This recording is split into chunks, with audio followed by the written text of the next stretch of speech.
Back in 1934, long before the age of skyscrapers and social media, the sleeping prophet Edgar Cayce spoke of a man unlike any other, a builder of towers, adored by the masses, yet destined to face a fall no one could prevent. Cayce didn't speak of war, nor of conquest. He spoke of a rise shaped by the voice of the people, a man lifted to power, not by bloodline, but by faith, hope, and even frustration. But with that rise came a warning. He said this builder's greatest battle would not be against nations or armies, but against the storm within his own house. The voices that once praised him would turn, and his kingdom, built high and shining, would begin to crumble from its very foundation. And the man that Cayce talked about might be Donald Trump. At the very moment when he fall down, as what prophecy said, there's someone will rise after. The leader will fall. In 1934, in the old wooden room, filled with the faint scent of sea salt and paper, was once again Edgar Cayce had mysterious trances. His loyal stenographer, Gladys Davis, knew the rhythm well.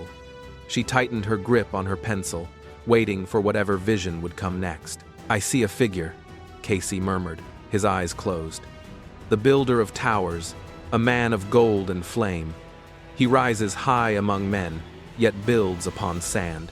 The builder of towers, it was an image both grand and fragile, a man of immense ambition and influence, someone who reached for greatness, yet laid his foundation on something unstable, temporary. Cayce continued, "He shall be both loved and loathed. His name shall fill the mouths of multitudes. And when the years of reckoning come, his throne shall tremble, not by sword, nor by sickness, but by the weight of truth revealed." The phrase "weight of truth" wasn't destruction from outside forces, but rather from within, from hidden truths finally surfacing. Cayce didn't reveal us who is exactly this man. Instead, he said, he wears the crown of the merchant. He speaks for the forgotten, yet forgets the spirit. The house of the people shall rise against him, not in hate, but in karma, and he shall face judgment by his own making. The crown of the merchant hinted at someone bound to wealth and trade, a leader who gained power through commerce and persuasion, someone who claimed to represent the people, but slowly lost touch with the spiritual essence of humanity. He continued, "And when the builder falls, another shall arise not of gold, but of stone, silent, steadfast, gray in presence, yet luminous within." Cayce's notes hinted at something unusual, that this new leader would not emerge from power or ambition, but from compassion. He described this person as the one who would rise when her land was exhausted, when people had grown weary from endless conflict and disappointment. "The people will cry out for justice," he said, "yet know not what justice means. Their hearts will be torn between memory and fear, and the banners of old loyalties will crumble in their hands." Cayce keeps continue to warn us, in that hour of confusion, when faith in men has faded, that man shall come forth not as conqueror, for his weapon shall not be the sword, not as deceiver, for his tongue shall carry no venom. He shall come as mender, one who binds the broken edges of a divided house. His power will not come from command, but from compassion. Another leader will rise. After a collapse, Cayce saw a leader born not from comfort or privilege, but from trial and hardship, someone whose authority would come from scars healed into wisdom, rather than from trophies polished for show. He called her the Woman of Light, and his portrait of her is quietly radical. She carries the wounds of her people as a crown. She knows sorrow intimately, and lets that sorrow teach her. And she knows division, so that she can answer it with empathy, rather than rhetoric. Cayce told us that the new leader is not a ruler in the old sense, staking claim to power and commanding obedience, but a restorer who patches what has been torn. Her tools are not swords or decrees, but patience, listening, and a steadiness of purpose that draws others toward repair. Where the age of kings was measured in pomp and spectacle, the age she ushers in is measured by kinship. This is leadership that emerges from the life of a community, rather than being imposed from the top down. Cayce said, "When the land grows most weary, and hope seems but an ember in the ashes, look not to the thunder, but to the quiet flame.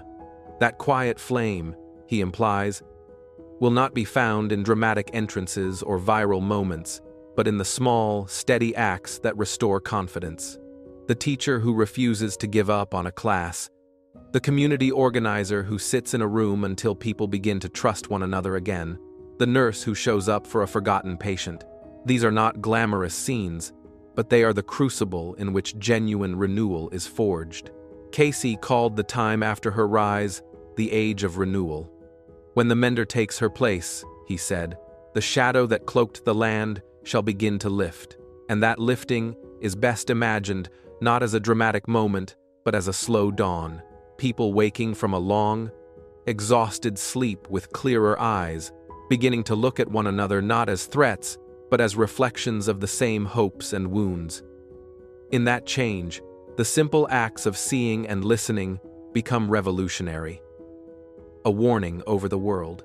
Cayce also warned us that the world must pass through fire, not literally only, but morally and spiritually, a shaking that rearranges what people value and whom they trust. He spoke of an age of reckoning in which the ground under our feet is less a fault line in the earth than a fault line in the heart, where conscience itself is tested and the towers of arrogance begin to fissure. Those who built their lives around wealth and spectacle will discover that gold cannot hold what truth exposes, and all the shine in the world will do little to stop the slow collapse that follows a century of ignoring deeper harms. In that confusion, Cayce said, people will walk as if under a spell of certainty, each convinced their own view is the whole story, and this single-mindedness will unravel the bonds between neighbors. Families will fray, old alliances will snap, and the speeches of leaders will echo hollowly through halls that no longer trust them. He painted a scene of great noise and flash, a sky that seems to burn with fury, where men shout through the lightning of mass communication, yet fail to hear the inner voice that warns of harm. It is a portrait of a society that can speak loudly but not listen, that can make much public noise while remaining deaf to conscience. The karma of the soul. Cayce could read people's lives whether he had ever met them or not. They could be complete strangers from anywhere in the world. All he needed was their full name, date of birth, and place of birth. And he could describe their surroundings, personality, strengths, weaknesses, and even details about their past lives and future paths with stunning accuracy. While exploring his own life through these readings, Cayce discovered that hundreds of years ago, during a past life in ancient Egypt, he had been a high priest with powerful supernatural abilities, but his arrogance and obsession with earthly pleasures led to his downfall. He believed that the virtues and flaws he carried in this life were directly linked to that past existence, and that his current life was a kind of spiritual test, giving his soul a chance to serve others selflessly and make up for his pride, indulgence, and mistakes of the past. Many of Cayce's past life readings supported the ancient idea of karma and reincarnation, similar to the teachings found in traditional Eastern philosophy. Despite performing thousands of these readings, Cayce never claimed to have any special powers. He once said, "I'm just one of the few who can completely step aside from my own personality. That allows my soul to tap into a kind of universal knowledge. I'm not saying this to boast. I honestly don't believe I have abilities that others don't. The truth is, every human being has far greater potential than they realize. But to access it, you have to let go of selfish desires." Warning of spiritual collapse. Cayce's warnings reached beyond cracked asphalt and collapsing piers. He described a collapse of faith that would accompany any great geological rupture, a period when hope itself would feel as unstable as the ground beneath people's feet. In his view, the shaking of the earth and the shaking of human trust were two expressions of the same fracture.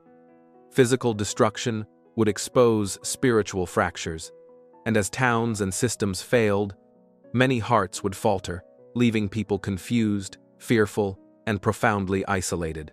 Those who listened to Cayce heard more than imagery of broken roads. They heard a diagnosis of a society at risk of moral exhaustion. He pointed to small quakes, unusual subterranean movements, and accelerating environmental signs as early warnings, symptoms that, in his vision, would precede a far larger rupture. Once the first great break began in the South, he taught, the process would not stop. Stress would cascade along linked fault lines, and the resulting chaos would overwhelm ordinary mechanisms of comfort and control. Without warning systems that functioned or institutions capable of quick, humane responses, despair could spread as quickly as the water. What Cayce really wanted to say is when familiar places are lost, the social and spiritual scaffolding people rely on can dissolve with them.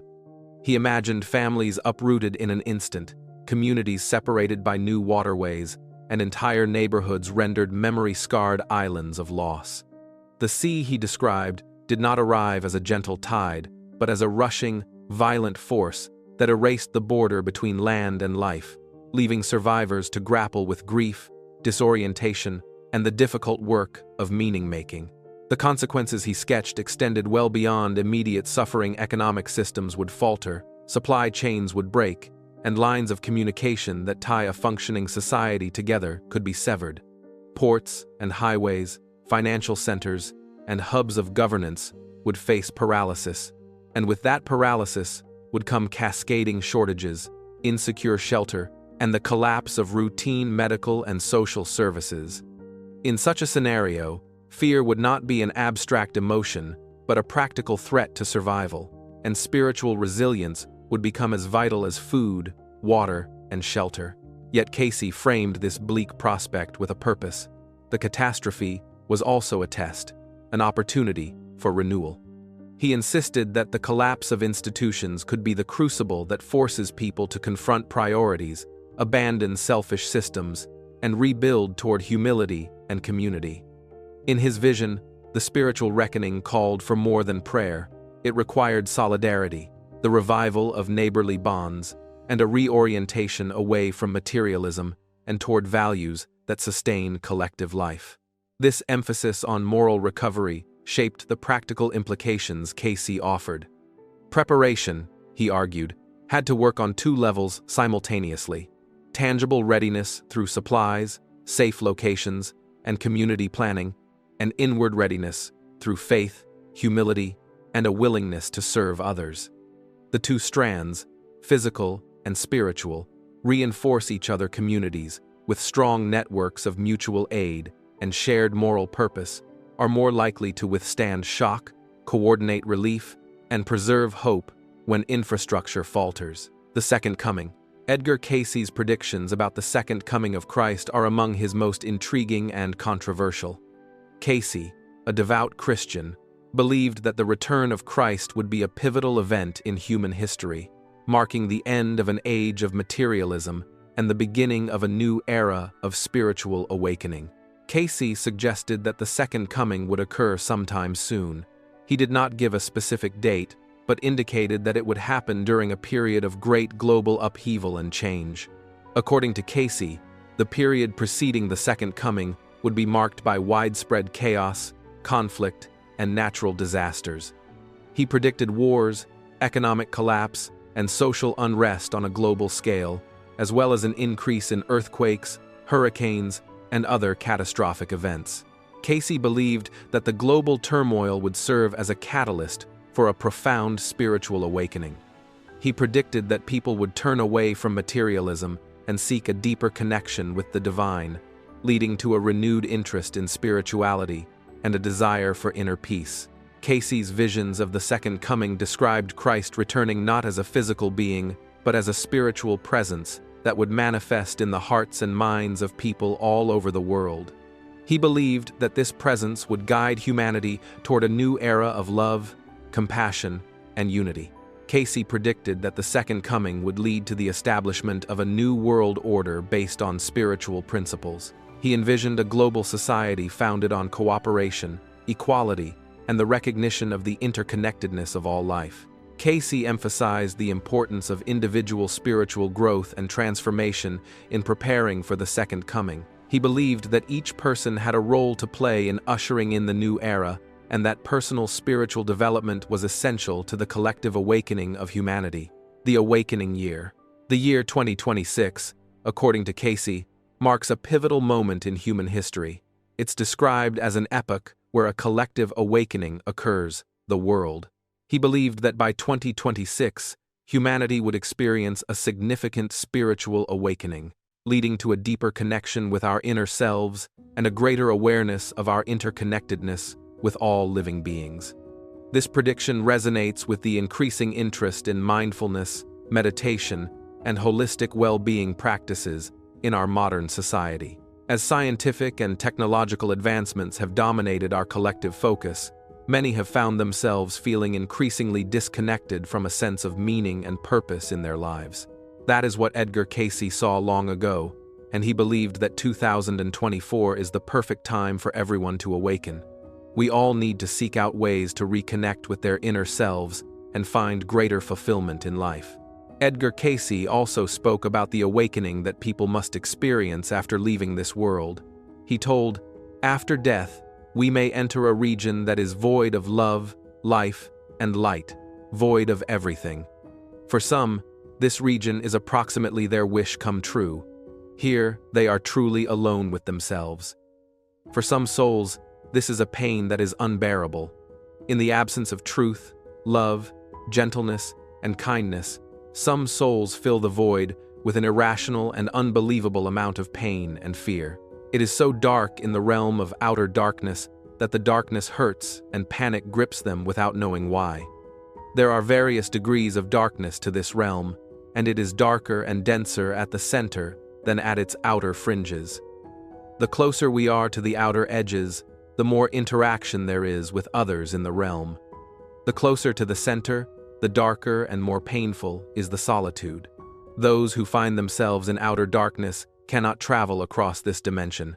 They must grow through the levels of this realm. After death, one may find themselves in a particular degree of darkness that most closely corresponds to the degree of the absence of love in one's life. Outer darkness is not a punishment. It is a region which operates lawfully for the benefit of those who are there.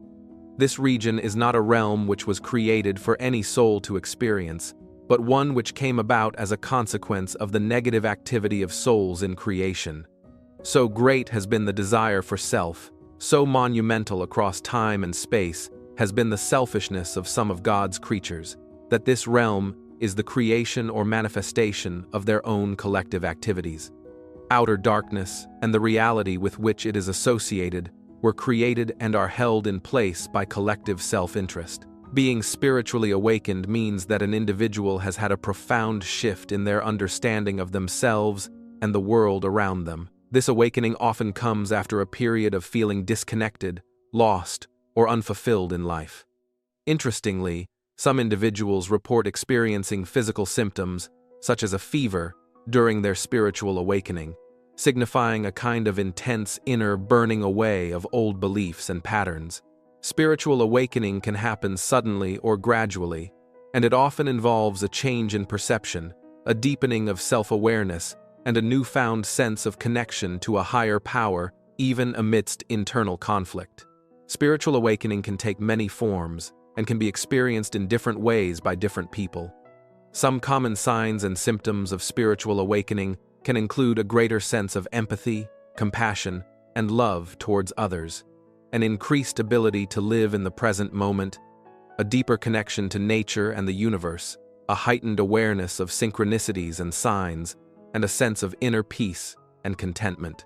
Ultimately, being spiritually awakened means that an individual has come to a new level of understanding and awareness about themselves and the natural world. It's through this ascension process that you realize your potential and find the ability to change your life profoundly. In other words, they've had a spiritual ascension. Now, it's important to understand the difference between awakening and ascension. While spiritual awakening refers to the internal shift in consciousness that an individual experiences, leading to a profound change in their understanding of themselves and the world, ascension, specifically 5D ascension, signifies an evolution beyond the physical reality into a realm of higher spiritual enlightenment and awareness. This spiritual ascension, often referred to as 5D ascension, signifies a shift from the three-dimensional physical reality to a five-dimensional realm of spiritual enlightenment and awareness. It often involves a newfound sense of purpose and direction in life, as well as a deepening of one's spiritual practices and beliefs. And if you have these signs, might be you are experiencing a spiritual awakening. One of the first signs of spiritual awakening is heightened intuition. Intuition is often described as an inner knowing, a subtle voice or feeling that guides us without conscious reasoning. Imagine moments when you suddenly just know the right path to take, or when you understand something without needing to analyze it. These instances become more frequent and pronounced. You might make decisions based on a feeling or a hunch, which often are remarkably accurate and beneficial. This heightened intuition keeps you in tune with your inner voice, which speaks from your true self, free from overthinking and external influences. The noise of everyday life dims, allowing you to hear the wisdom inside you all along. As you experience this shift, your intuition becomes a source of creativity and inspiration. You may discover new solutions to problems or feel inspired to take paths you hadn't considered before. Trusting this inner guidance can be empowering, leading to a deeper understanding of yourself and your purpose. Increased empathy and compassion is the second sign.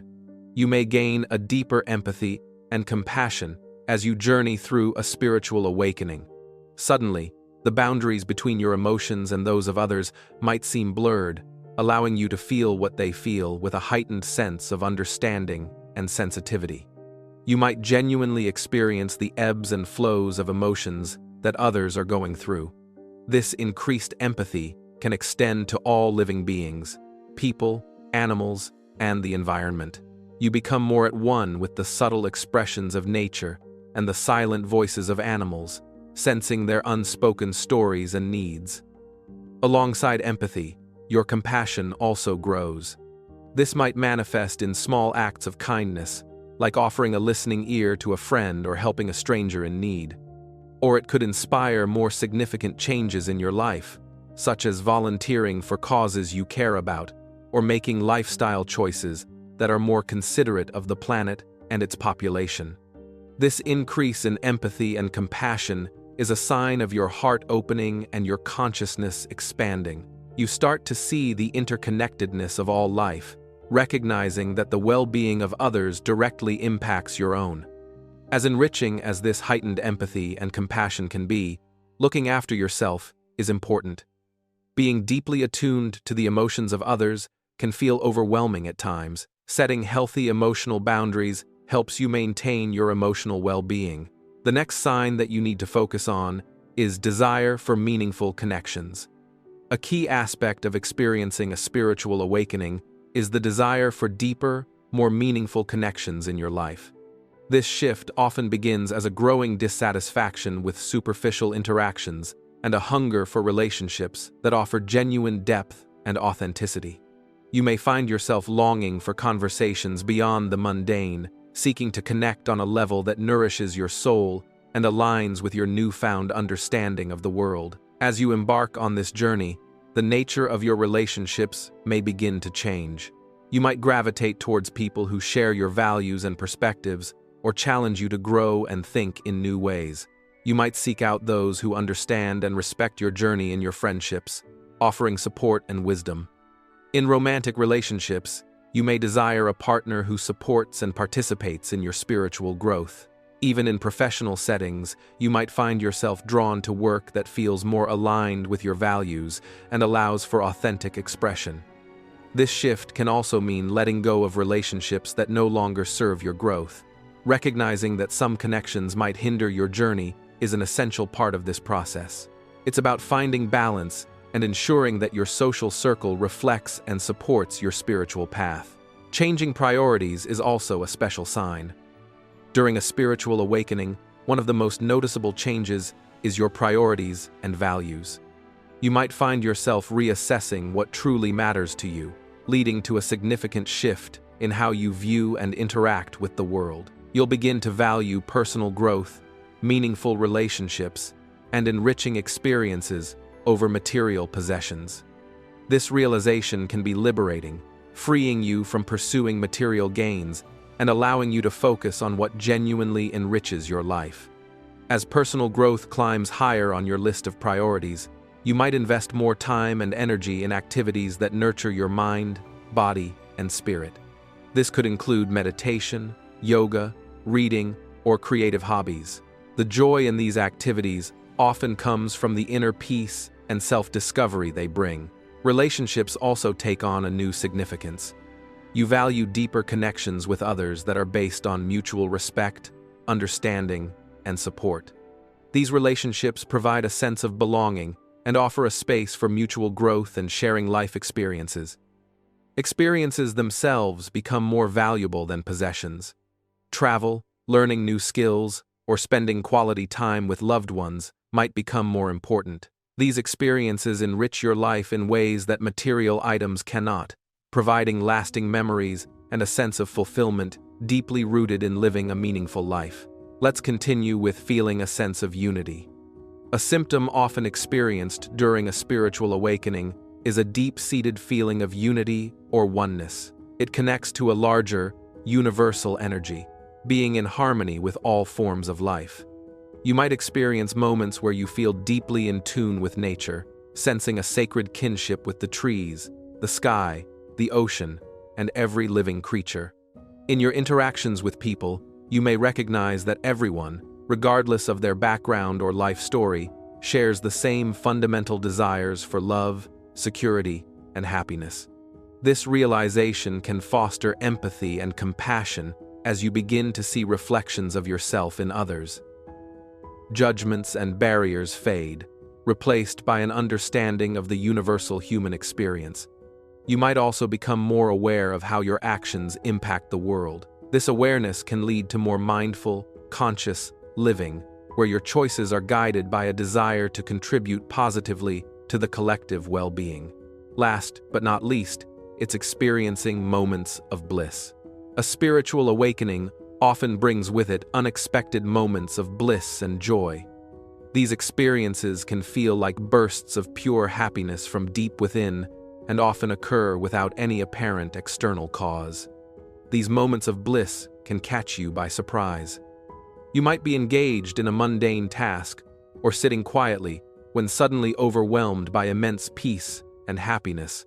This isn't the kind of joy that comes from external rewards or achievements. It feels more intrinsic, as if you're tapping into a deep well of contentment within you. This bliss is often accompanied by feeling connected to something greater than yourself. It's as if, in that moment, you're experiencing a deep truth about life and your place in the universe. These experiences can be deeply moving and transformative, offering a glimpse into being free from worry, stress, or negativity. These experiences can be incredibly rejuvenating. In the aftermath of such bliss, you might feel more energized, optimistic, and at peace with yourself and the world around you. It's a reminder of the potential for joy that resides within us all, waiting to be uncovered. The predictions fulfilled. Unlike other prophets of his time, his predictions covered a wide range of topics, from health and wellness to spirituality, past lives, ancient civilizations, and future technologies. The feats of the sleeping prophet were limitless. In 1902, a young woman with a severe head injury was brought to him. While doctors believed she would not survive, he nearly diagnosed that the real problem was in the spine, not the brain, and suggested that doctors adjust her spine. He read the human body like an X-ray machine, using medical terms with surprising accuracy. In a few months, the young woman showed great improvement. Edgar also used his gifts for the good of the economy. In 1929, foreseeing the imminent stock market crash, he warned his friends to sell their shares. Those who followed his advice managed to save large sums of money. People frequently asked Edgar about who would win a horse race or what would happen in the stock market, and he often responded, bringing profits to those who followed his advice. In one of those predictions, he was correct in saying that the economy would improve until 1930. In 1934, he predicted that Hitler would become an influential leader in Germany, which happened that same year. He also predicted that Hitler's rule would not last and that a war coming from outside Germany would end his empire. He anticipated the outbreak of a significant war in the heart of Europe, and Germany started World War II, which led to the end of Hitler's reign. He was right in predicting that Germany, Austria, and Japan would form an alliance. Edgar also spoke about the existence of ruins of an ancient civilization under the ocean, near Bimini, in the Bahamas. In 1938, he suggested that this city was the legendary Atlantis, a super-advanced civilization. Curiously, in 1968, underwater structures were found in Bimini, which some researchers believe support Edgar's prophecies. He described Atlantis as a vast continent in the middle of the Atlantic Ocean, with technology more advanced than ours, but which disappeared under the ocean about 10,000 years ago due to a great flood. Could this flood be the same one recorded in the Bible during the days of Noah? One of Edgar's most famous predictions was about the 44th President of the United States. He said that this president would be African American, which came true with the election of Barack Obama. Edgar also predicted the deaths of Presidents John Kennedy and Franklin Roosevelt, and anticipated civil and racial rights issues that would lead to social unrest in the United States during the 1960 seconds. Additionally, he was aware of the realities of the Cold War, predicting many of the challenges and tensions of the time. At the height of the Soviet Union's power, Edgar made a surprising statement. The hope of the world would come from Russia, not through communism, but through freedom. He claimed that this hope would take time, but that Russia would eventually free itself from communism, which came true with the dissolution of the Soviet Union in 1991.